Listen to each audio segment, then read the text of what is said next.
Daniel stood by the floor-to-ceiling windows of his penthouse apartment, watching the city lights flicker below. He didn't turn around when he heard the front door slam. That made 17. 17 nannies in less than 2 years. He closed his eyes and let out a long breath. They're monsters. Absolute monsters. The young woman's voice echoed through the marble hallway. I have a degree in early childhood education. I've worked with difficult children before, but those two? They're impossible. Daniel finally turned to see the nanny storming toward the elevator, her designer bag clutched tightly, mascara running down her cheeks. His housekeeper, Linda, hurried after her with her final paycheck. The elevator doors closed and silence fell over the apartment once again. From somewhere deep in the penthouse, Daniel could hear muffled giggling. His 5-year-old twins, Sophia and Christopher, were probably celebrating another victory. Another adult driven away, another person who couldn't handle them. Daniel walked slowly down the long hallway toward their playroom. The door was locked from the inside, of course. He pressed his palm against the cool wood and sighed. Kids, open up, he said, trying to keep his voice steady. Silence. Come on. I know you're in there. More silence. Then finally, his daughter's small voice came through the door. Is she gone? Yes, Sophia. She's gone. Good, his son Christopher said flatly. We didn't like her anyway. Daniel leaned his forehead against the door. You didn't like the one before her either. Or the one before that. You haven't liked any of them. Because they're all fake, Sophia shouted. They pretend to be nice, but they're not. They just want your money. The word stung because there was probably some truth to them. Daniel had more money than he knew what to do with. His tech company had gone public 3 years ago, and overnight he'd become one of the youngest millionaires in the city. Money could buy almost anything, he'd learned, except apparently someone who could take care of his children. I'm ordering pizza for dinner, he said through the door. Please come out when it arrives. He didn't wait for a response. He already knew they wouldn't answer. Walking back to his home office, Daniel passed the formal living room. Everything was white and pristine like a museum. Not a single toy out of place because the children weren't allowed to play there. The dining room was the same. Perfect, untouched, cold. His phone buzzed with emails and messages. His assistant had sent him the final numbers for the quarterly report. A reminder that he had a board meeting tomorrow morning. 3 interview requests from business magazines. His life was full of demands, schedules, and responsibilities. Everything except the one thing that mattered most. He couldn't remember the last time he'd actually played with his children. Really played. Sat on the floor with them, asked them about their day, and actually listened to the answer. Work always came first. There was always another meeting, another deal, another crisis that needed his attention. It hadn't always been this way. 2 years ago, his wife Rebecca had been alive, and their home had been filled with laughter and warmth. She had been the heart of their family, the one who knew how to make the twins smile, who could calm their fears with just a hug. She had balance in her life that Daniel never quite mastered. Then came that rainy Tuesday evening. Rebecca was driving home from her sister's house. A truck ran a red light. The police said she died instantly, that she didn't suffer. Daniel was at the office when he got the call in the middle of a presentation. He'd sent Rebecca's call to voicemail twice that afternoon because he was too busy to talk. That guilt ate at him every single day. After Rebecca died, Daniel threw himself into work even harder. It was easier than facing the empty space she'd left behind. Easier than seeing the confusion and pain in his children's eyes. Easier than admitting he had no idea how to be both mother and father to 2 heartbroken 5-year-olds. The twins had changed after losing their mother. Sophia, who used to be bubbly and affectionate, became angry and defiant. She threw tantrums that lasted for hours, screaming until her voice went hoarse. Christopher, who had been a chatterbox, stopped talking almost entirely. He'd speak to his sister in whispers, but to everyone else he was silent. The nannies came and went like a revolving door. The first few tried strict discipline. The twins rebelled harder. Then came the ones who tried to be their best friends. The children saw right through that act. Some tried elaborate educational programs and structured activities. Sophia would hide the materials, and Christopher would simply refuse to participate.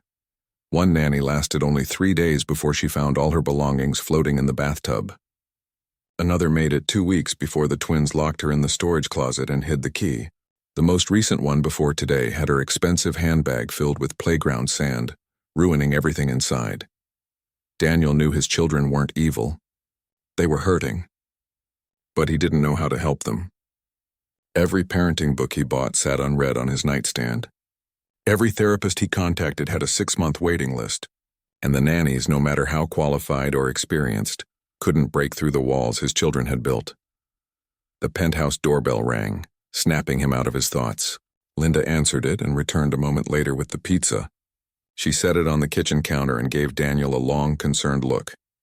"Mr. Thompson, we need to talk," she said quietly. Daniel nodded, suddenly feeling exhausted. Linda had been with the family for 3 years. She'd seen everything. "The agency called," Linda continued. "They're not sending anyone else.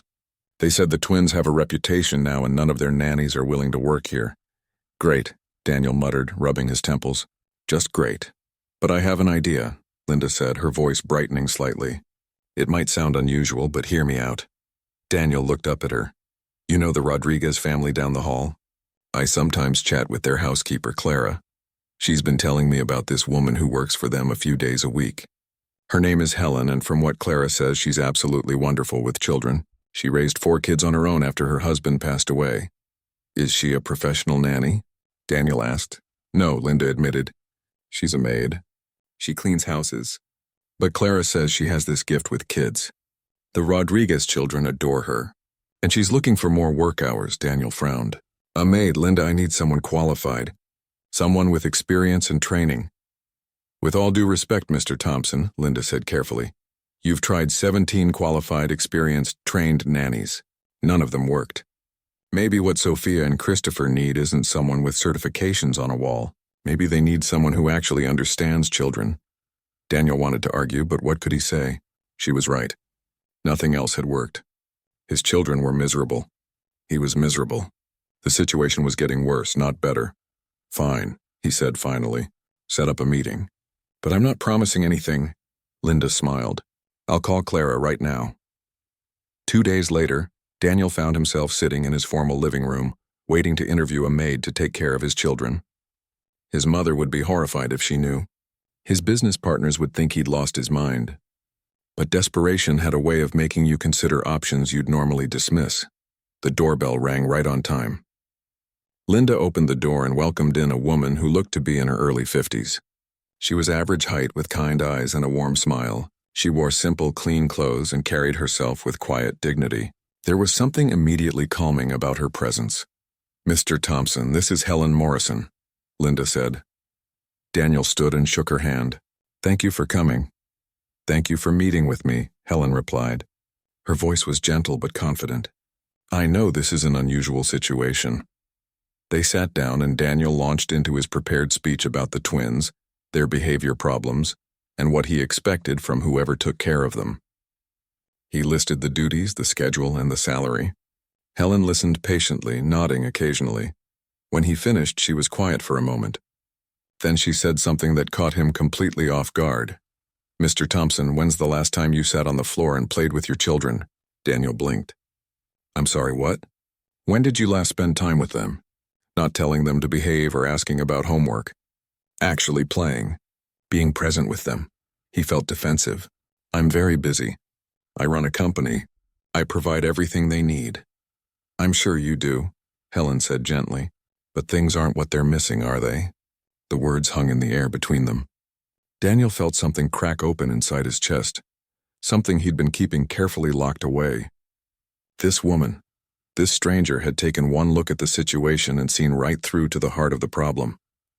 "They lost their mother," he said, his voice rough. "I don't know how to help them with that." "Did you lose someone too?" Helen asked softly. "My wife." "Then you're all grieving," she said. "And children need to know they're not alone in their pain. They need to know their father is still there, even when everything else feels scary and uncertain." Daniel looked down at his hands. "I don't know if I'm any good at this. Being a single parent. I work all the time because I don't know what else to do." "Nobody's good at it at first," Helen said. "And there's no shame in that. But those children upstairs, they're not misbehaving because they're bad kids. They're hurting and they don't know how to tell anyone, so they act out hoping someone will finally see them." "And you think you can help them?" Daniel asked. Helen smiled. "I can try." But Mr. Thompson, I need to be honest with you. I'm not going to use complicated techniques or special programs. I'm going to love your children, be patient with them, and help them feel safe again. Sometimes that's all kids really need. Daniel studied her face. There was something genuine there, something real that had been missing from all the other candidates. They'd had impressive resumes and fancy credentials, but none of them had this warmth, this understanding. When can you start? He asked. Tomorrow morning, if you'd like. As Helen stood to leave, Daniel walked her to the door. I should warn you, he said. They're going to test you. They'll try to make you quit like all the others. Helen's eyes twinkled. Let them try. I raised 4 teenagers while working 2 jobs. I think I can handle 2 5-year-olds. After she left, Daniel stood in the quiet penthouse and wondered if he'd just made a brilliant decision or another terrible mistake. Only time would tell, but for the first time in a long time, he felt a tiny spark of something he'd almost forgotten. Hope. Helen arrived at 8 in the morning, carrying a small backpack and wearing comfortable clothes. Linda let her in and showed her around the penthouse one more time, pointing out where everything was kept. Daniel had already left for an early meeting, which didn't surprise Helen at all. The children are still in their rooms, Linda whispered. They know someone new is starting today. I heard them whispering and planning something this morning. Helen smiled. I'm sure they are. Should I go get them? Linda asked nervously. No, let me handle it. Helen walked down the hallway toward the children's bedrooms. Their doors were closed and she could hear hushed voices inside. Instead of knocking, she settled herself on the floor right outside their playroom door, sitting cross-legged with her back against the wall. For a few minutes, nothing happened. Then the whispering got louder. Is she still out there? That was Sophia's voice. I think so, Christopher replied. Helen began to hum softly, an old song her grandmother had taught her when she was a little girl. She had a gentle voice, warm and soothing. The humming turned into quiet singing, words about sunshine and rivers and finding your way home. The whispering stopped. Helen kept singing. After about 20 minutes, she heard small footsteps approaching the door from the inside. The handle turned slightly, then stopped. Helen didn't move, just kept singing another verse. The door cracked open an inch. A single brown eye appeared in the gap, watching her suspiciously. Hello there, Helen said softly, not moving from her spot on the floor. The eye blinked. Why are you sitting on the floor?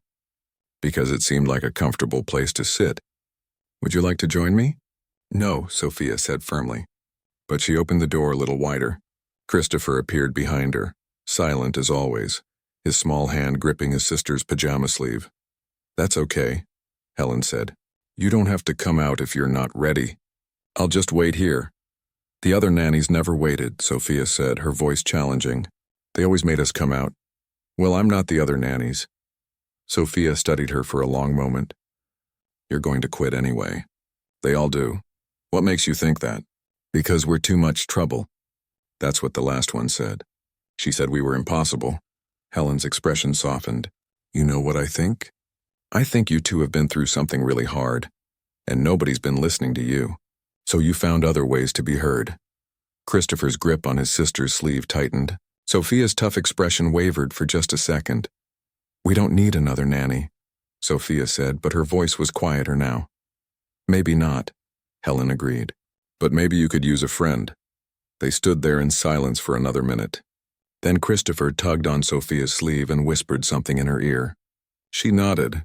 Are you going to make us do worksheets and practice spelling? Sophia asked. Not today. Are you going to make us sit quietly and practice good manners? Not unless you want to. Sophia frowned, clearly confused by these answers. Then what are you going to do? Helen smiled. I thought maybe we could make some breakfast. I'm pretty hungry. Are you? The twins exchanged glances. Finally, Sophia nodded slowly. They emerged from the playroom, still in their pajamas, watching Helen like she might suddenly transform into a monster.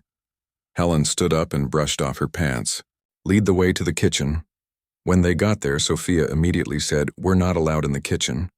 We might break something. Who told you that? Everyone. Helen looked around the massive, spotless kitchen with its marble countertops and stainless steel appliances. Everything was perfectly organized and completely unused. It looked more like a showroom than a place where people actually cooked. Well, Helen said, pulling open the refrigerator. I think kitchens are meant to be used, and I think kids should know how to cook. My grandmother taught me when I was even younger than you two. She pulled out eggs, milk, and butter. Have either of you ever made pancakes? Both children shook their heads. Then today's your lucky day. Helen found a large mixing bowl and set it on the counter. Sophia, can you help me measure the flour? Christopher, you're in charge of cracking the eggs. For the next hour, the pristine kitchen became a wonderful mess. Flour dusted the counters and somehow ended up in Sophia's hair. Christopher cracked his first egg and got shell in the bowl, but Helen showed him how to fish it out.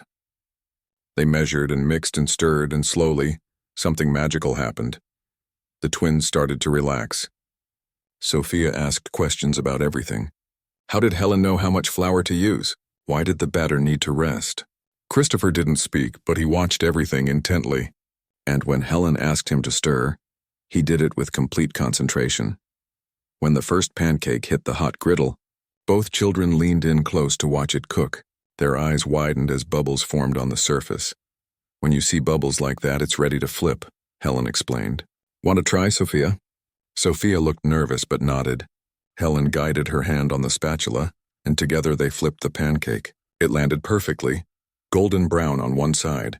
Sophia gasped with delight. I did it. Christopher, look. I flipped a pancake. Her brother smiled. Actually smiled. It was small, but it was there. They made a whole stack of slightly lumpy, imperfect, absolutely delicious pancakes. Helen found syrup and fresh berries, and they sat at the kitchen island together, eating breakfast surrounded by their mess. For the first time since Helen had arrived, the children seemed like actual children, not tiny soldiers guarding a fortress. These are the best pancakes ever, Sophia declared, syrup on her chin. That's because you made them, Helen said. Food always tastes better when you make it yourself. Christopher pointed to his sister's face and giggled silently. Sophia looked confused until Helen handed her a napkin and pointed to her own chin. Sophia wiped the syrup away and laughed. After breakfast, Helen surprised them again. I need to do some laundry. Want to come help? Laundry? Sophia wrinkled her nose. That's boring. Have you ever done laundry before? No, the cleaning people do that. Well then, you definitely need to learn.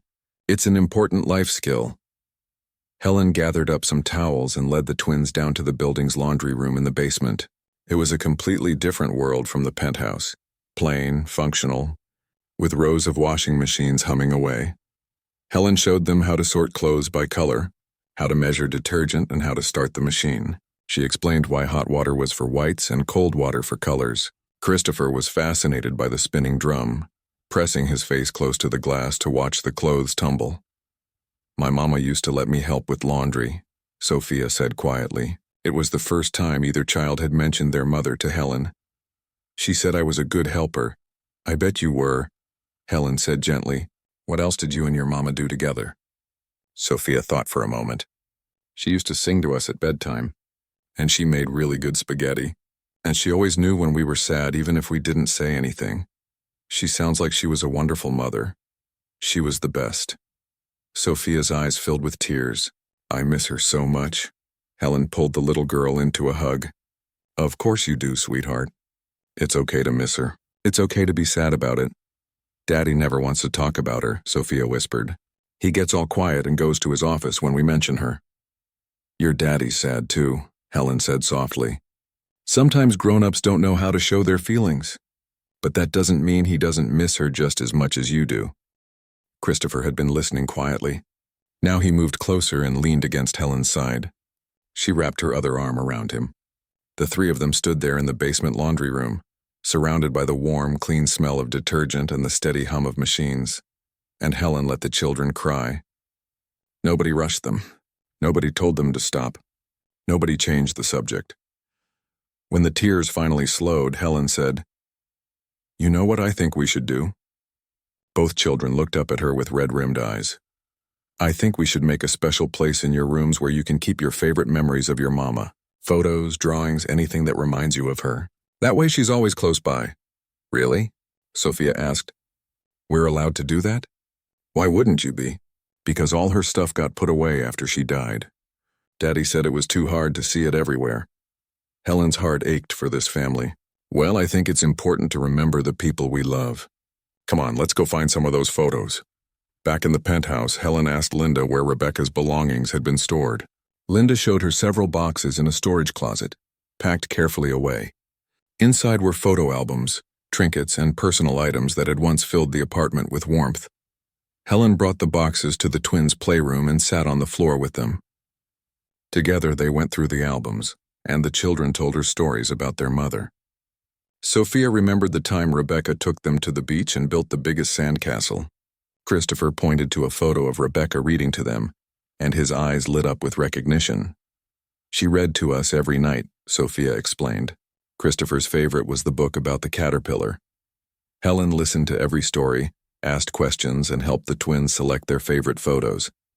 They found pictures of family vacations, birthday parties, and quiet moments at home. Helen carefully removed photos from albums and helped the children arrange them on their bedroom walls with removable adhesive. By the time Daniel came home that evening, the twins' rooms had been transformed. Photos of Rebecca smiled down from the walls. The children's artwork had been added too, creating a collage of memories and life. The rooms felt lived in, loved, personal. Daniel stood in the doorway of Sophia's room, staring at the walls. His face was unreadable. "I hope this is okay," Helen said quietly. The children needed to have their mother present in their lives. Daniel was silent for a long moment. Then, to Helen's surprise, his eyes filled with tears. "I thought putting everything away would make it hurt less," he said, his voice breaking. "But it just made everything feel empty." "Grief doesn't get easier by hiding from it," Helen said gently. "It gets easier by moving through it, little by little, day by day." "I don't know how to do this without her," Daniel admitted. "You don't have to do it alone. You have your children, and they need to know that you're still here, still their father, even though their mother is gone." That evening, Daniel did something he hadn't done in months. He sat with the twins at dinner, really sat with them, and asked about their day. Sophia told him about making pancakes and doing laundry and finding photos of Mama. Christopher didn't speak, but he smiled when his father looked at him. After dinner, Daniel read them both a bedtime story. It was halting and awkward at first, but the children didn't care. They just cuddled close to him, soaking up his presence. When Helen left that night, Daniel walked her to the door. "Thank you," he said. "I don't know how you did it, but my kids were actually happy today." "They're good kids," Helen said. "They just needed someone to see them, really see them, not as problems to fix, but as children who are hurting." "Will you come back tomorrow?" Daniel asked, and there was hope in his voice. "I'll be here," Helen promised. As she rode the elevator down, Helen smiled to herself. It had only been one day, but she could already see the cracks forming in the walls these children had built. Love and patience had a way of breaking through even the strongest defenses. Tomorrow would bring new challenges, she knew. But today had been a good start. A very good start indeed. 3 weeks had passed since Helen started working with the twins, and the changes were remarkable. The penthouse that once felt like a cold museum now had signs of life everywhere. Crayon drawings hung on the refrigerator. Building blocks were scattered in the corner of the living room. The sound of children's laughter echoed through the halls, but not everyone was happy about these changes. Daniel's mother, Patricia, had called to say she was coming for a visit. She lived across town in an even larger penthouse and had very specific ideas about how wealthy families should conduct themselves. Daniel hadn't told her about Helen yet, and now he was regretting that decision. "Your grandmother is coming today," Daniel told the twins over breakfast. He was actually sitting with them now most mornings before heading to work. Helen had insisted on it. Sophia made a face. "Does she have to?" "That's not polite, sweetie," Daniel said, though he understood the feeling. His mother could be difficult. "She always tells us to sit still and be quiet," Christopher whispered. His voice was getting stronger every day, though he still spoke softly. "And she says our toys are messy. Just be on your best behavior, okay?" Daniel looked at Helen, who was cleaning up the breakfast dishes. "My mother can be a bit traditional," Helen smiled. "I'm sure everything will be fine." But Daniel saw the concern in her eyes. She knew what he was really saying. Patricia arrived at precisely 11 o'clock as promised. She swept into the penthouse wearing an expensive suit and carrying a designer handbag that probably cost more than most people's monthly rent. Her silver hair was perfectly styled and her makeup was flawless. "Daniel, darling." She kissed the air near his cheeks. "And where are my grandchildren?" Sophia and Christopher emerged from their playroom, walking slowly. They hugged their grandmother dutifully when she held out her arms. My, you've both gotten so big," Patricia said, holding them at arm's length to examine them. "Though, Sophia, is that marker on your hands? And Christopher, your shirt is untucked. Where is your nanny? She should be keeping you more presentable." "I'm right here, Mrs. Thompson." Helen stepped forward, extending her hand. "I'm Helen Morrison. It's nice to meet you." Patricia's smile froze. She looked Helen up and down, taking in her simple clothes and comfortable shoes. "I see, and you're the new nanny?" "I help take care of the children, yes." "Daniel, might I have a word with you? In private?" Patricia's tone left no room for argument. Daniel followed his mother into his office, dreading what was coming. Patricia closed the door firmly behind them. "What is the meaning of this?" she demanded. "That woman is a maid, not a qualified childcare professional. She's wonderful with the kids, Mother. They've made more progress in 3 weeks than they did in the entire year before." "Progress?" Patricia scoffed. "They look like street urchins. Marker on their hands, messy clothes. And I saw toys all over your living room. This home looks like a daycare center." "It looks like a home where children actually live," Daniel said, feeling his frustration rise. "The kids are happy. Really happy. For the first time since Rebecca died." Patricia's expression softened slightly at the mention of her late daughter-in-law, but only for a moment. "I understand you've been struggling, dear. But this is not the solution. What will people say when they find out your children are being raised by the help? You have a reputation to maintain, the family name to think about. I don't care what people say." "Well, you should. You're a prominent businessman now. Your children will attend the best schools, move in the best circles. They need someone who understands that world, who can prepare them properly. They need someone who actually cares about them as people, not as accessories to the family name." Patricia pursed her lips. "I'm going to call Agnes Whitmore. Her agency handles all the best families. I'm sure she can find someone more suitable." "No, Mother. Helen stays." "Daniel, be reasonable. The conversation is over." Daniel opened the office door. "Now, if you'd like to visit with your grandchildren, you're welcome to stay. But there will be no more discussion about Helen." Patricia left shortly after, clearly displeased. But Daniel knew this wasn't the end of it. His mother was stubborn and used to getting her way.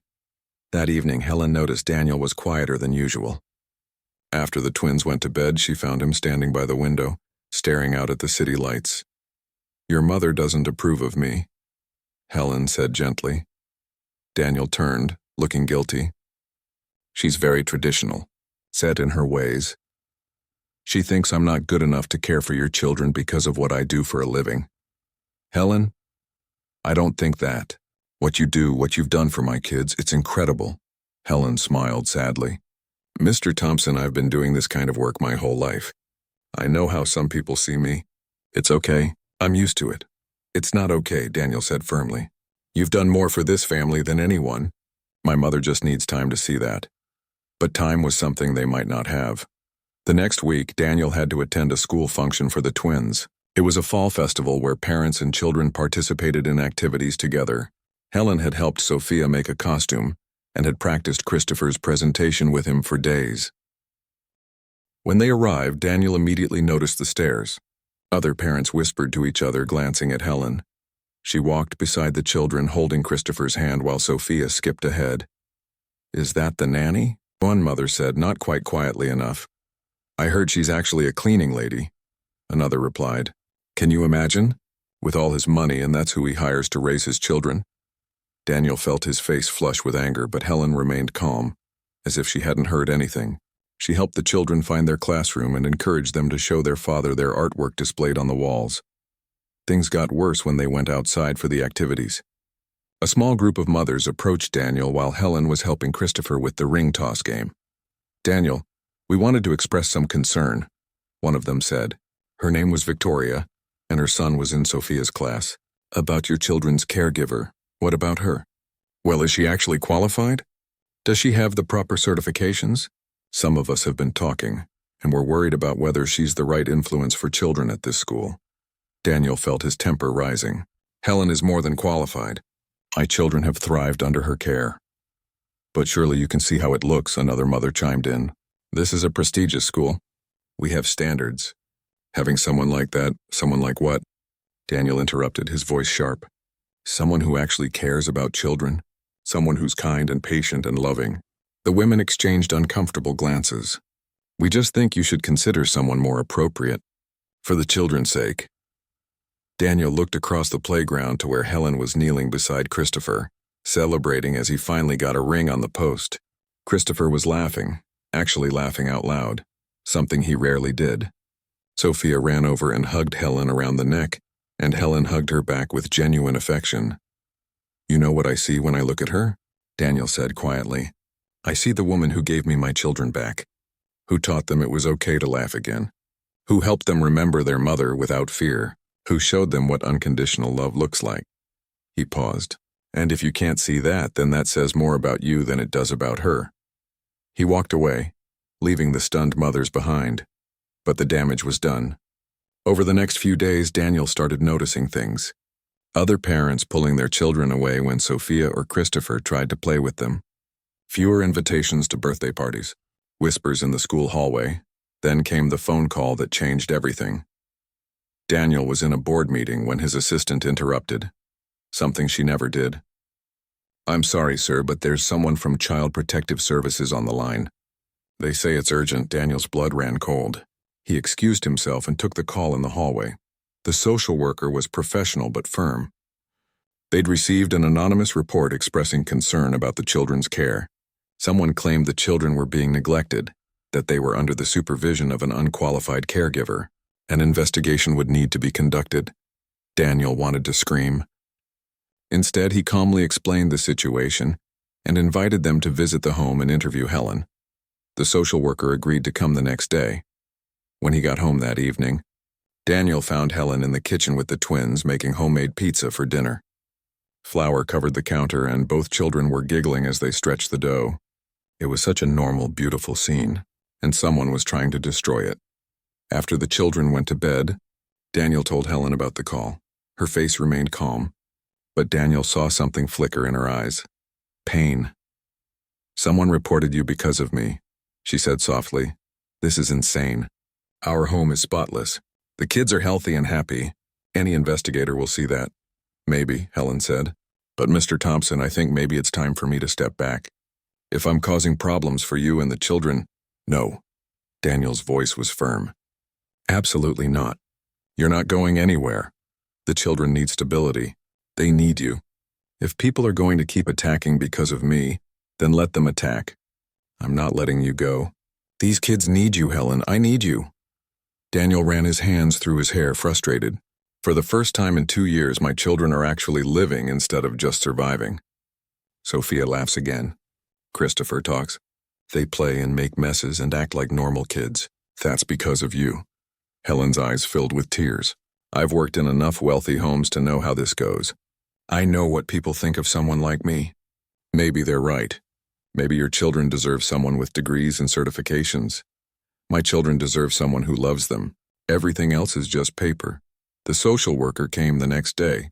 She was a middle-aged woman named Mrs. Patterson, who had clearly seen every kind of home situation imaginable. She walked through the penthouse, examined the children's rooms, and spoke with Linda and the building staff. Then she sat down with the twins. "Do you like living here?" she asked Sophia. "Yes. Helen makes the best pancakes. And she helps us remember Mama. And she's teaching me how to braid hair." "And what about you, Christopher? Are you happy?" Christopher nodded vigorously. "Helen is nice. She doesn't yell. And she gives really good hugs." Mrs. Patterson spent over an hour with Helen, asking about her background, her approach to childcare, and her relationship with the children. Helen answered every question honestly and openly. Finally, Mrs. Patterson closed her notebook. "Mr. Thompson, I'm going to be frank with you. Whoever made this report wasted everyone's time. Your children are clearly well cared for, happy and thriving.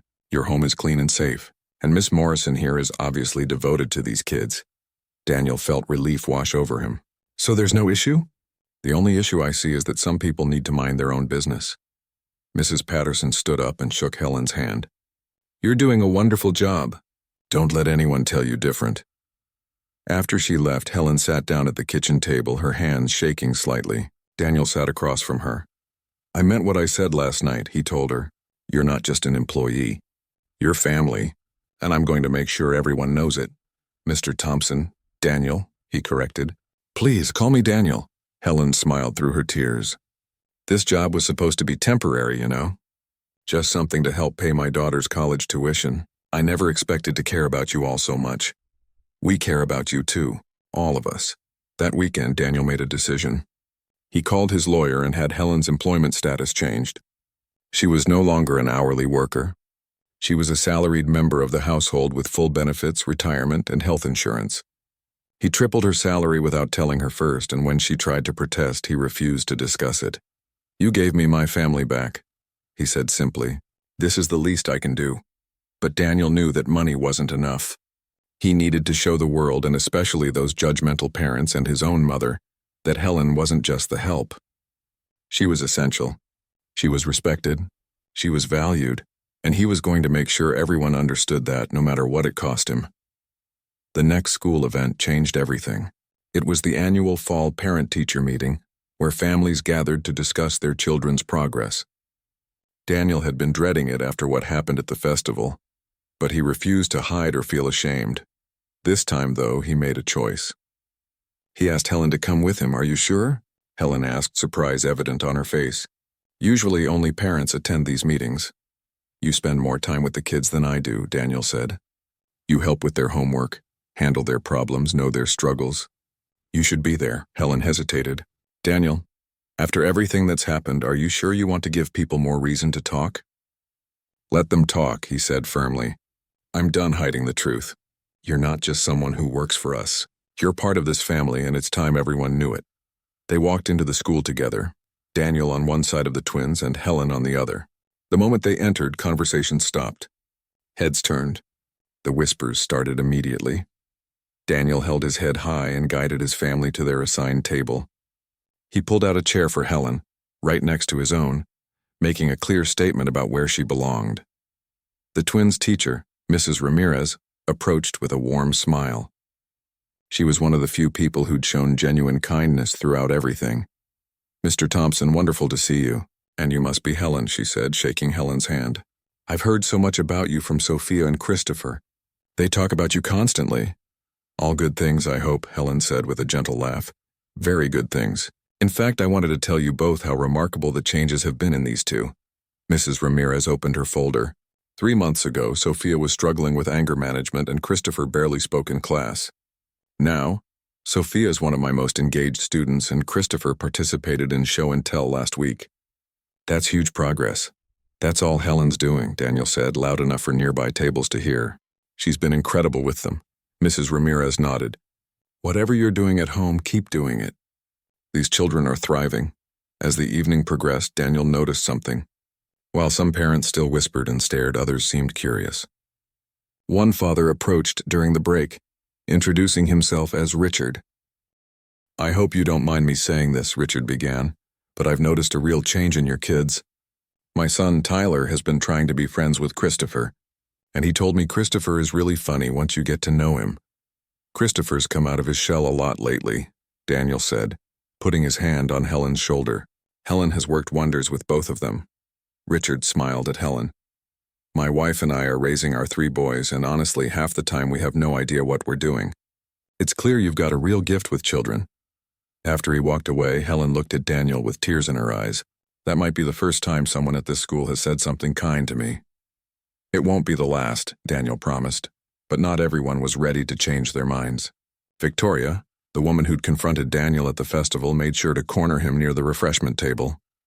I see you brought your maid to a school function, she said with false sweetness. How progressive of you.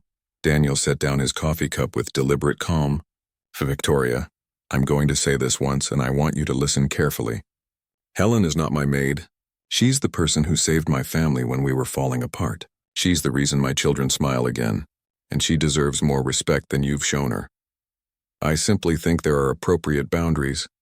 The only thing inappropriate here is how you and your friends have treated someone who's shown my children nothing but love and kindness. Daniel's voice was steady but firm.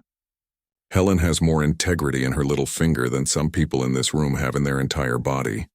Victoria's face flushed red. She walked away without another word, but Daniel knew the message had been received by everyone within earshot. When they got home that night, Daniel couldn't sleep. He kept thinking about Helen's face when that father had said something kind to her, about how surprised she'd been, as if basic human decency was rare in her experience. And he realized something. Fighting individual battles wasn't enough. He needed to make a broader statement.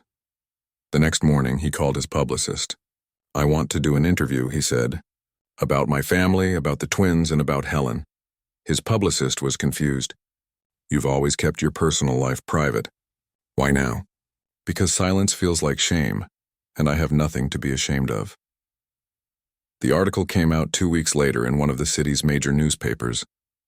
The headline read, "Tech Millionaire Credits Unconventional Caregiver with Saving His Family." Daniel had been completely honest in the interview.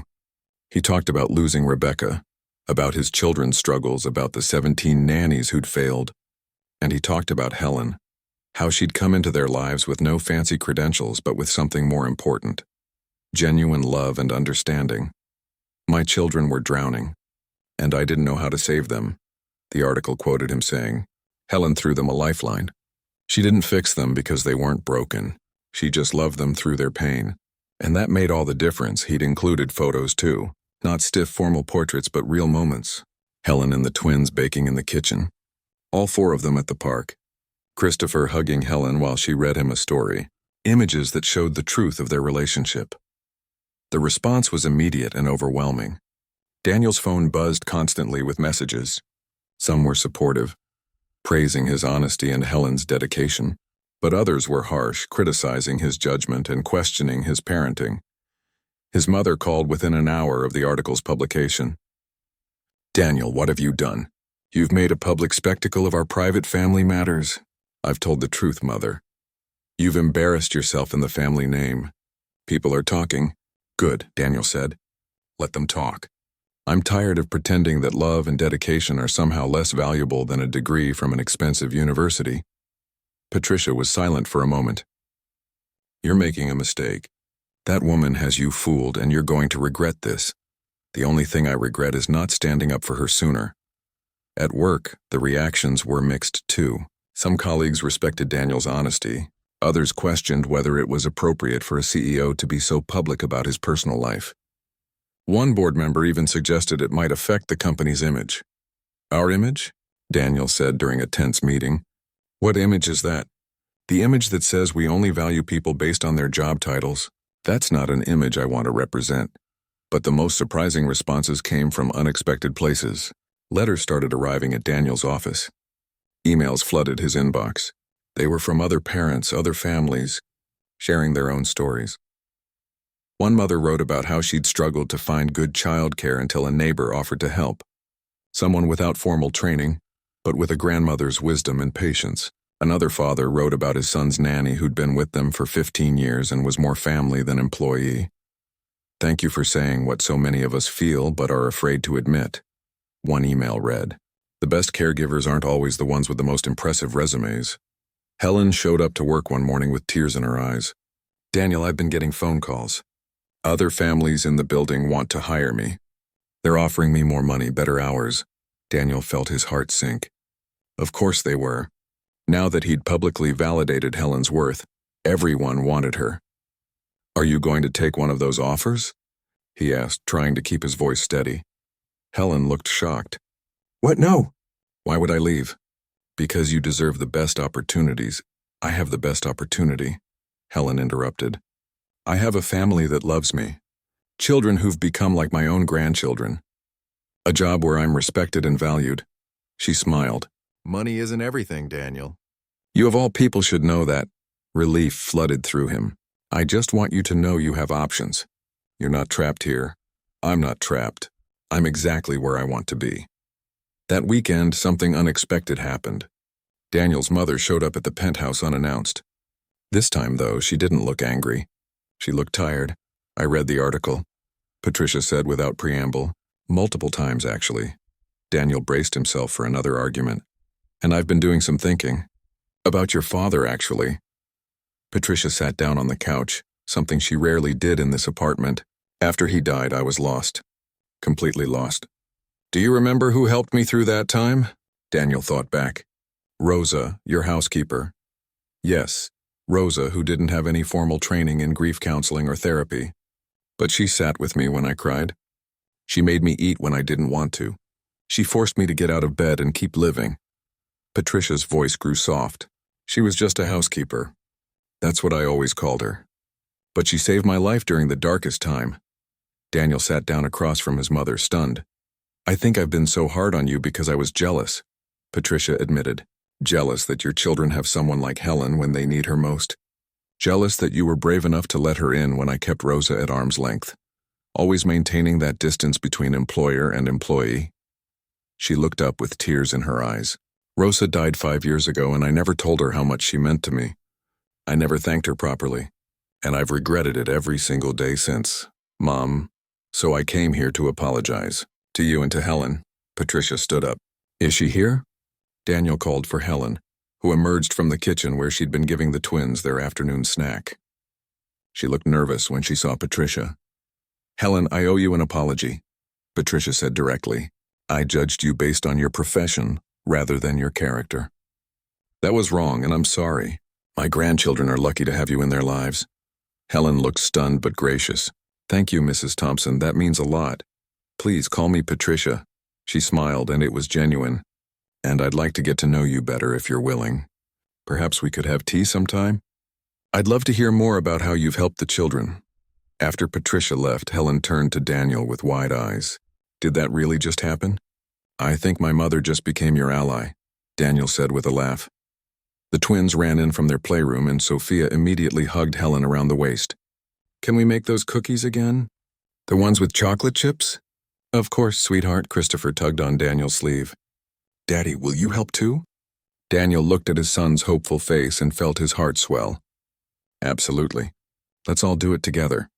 As they headed to the kitchen, Helen hanging back slightly, Daniel turned to her. Thank you, he said quietly. For everything. For not giving up on us. For showing me what really matters. You figured that out yourself, Helen said. I just gave you a little push in the right direction. A little push? Daniel laughed. You turned our entire world around. In the kitchen, with flour flying and the twins laughing, Daniel realized something profound. He'd spent years chasing success, building wealth, creating an empire. But this messy, chaotic, love-filled moment, this was what real success looked like. And it had taken someone the world dismissed as just a maid to show him that truth. Someone who understood that the most important work anyone can do isn't done in boardrooms or corner offices. It's done in kitchens and playrooms and quiet moments when a hurting child needs someone to simply be there. Helen hadn't just saved his children. She'd saved him too, and for that he would be forever grateful.